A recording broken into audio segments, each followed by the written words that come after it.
Après des années d'abandon, l'ancienne zone risicole Savane-Sarcelles renaît enfin. Une convention de gestion est signée à la mairie de Mana entre plusieurs partenaires engagés. Cette signature est très importante parce qu'elle va permettre pour les 6 années à venir d'essayer de définir avec tous nos partenaires un projet pour le site des rizières de Mana. Alors ce projet, il est multiple. C'est la protection de l'environnement, bien sûr, mais c'est la mise à disposition du public d'un site ouvert, sécurisé, une animation sur le site, la mise en place aussi de parcelles pour les agriculteurs et puis aussi la problématique de la gestion du trait de côte. Alors c'est un très très grand site. Le Conservatoire du littoral est propriétaire de plus de 1000 hectares. Donc du coup, on peut concilier plusieurs activités. Autrefois exploitées pour la culture du riz, ces vastes plaines inondables offrent aujourd'hui des conditions idéales pour l'alimentation, le repos et la reproduction de nombreuses espèces.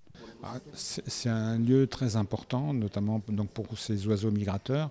Il y a plusieurs dizaines de milliers, sans doute 60-70 000 oiseaux qui arrivent chaque année d'Amérique du Nord et qui viennent se poser dans le secteur de Mana. Il y a quelques années, on était plutôt à plus de 100 000, donc c'est un léger déclin, mais donc il faut qu'on garde les possibilités de maintenir cette population. L'objectif, restaurer la biodiversité de ce site exceptionnel tout en développant des activités économiques durables. Il y a un certain nombre d'actions qui seront mises en place et qui sont un peu détaillées dans le plan de gestion qui existe déjà et qui font état d'actions de connaissance, d'amélioration de la connaissance, de préservation, de restauration aussi pour redonner des fonctionnalités pour les limicoles notamment, et puis aussi évidemment des actions de valorisation et d'ouverture de ce site au public avec différents types d'animations qui seront proposées.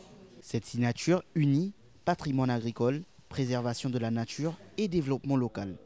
Les partenaires veulent faire de ces terres un modèle où biodiversité et activité humaine coexistent durablement.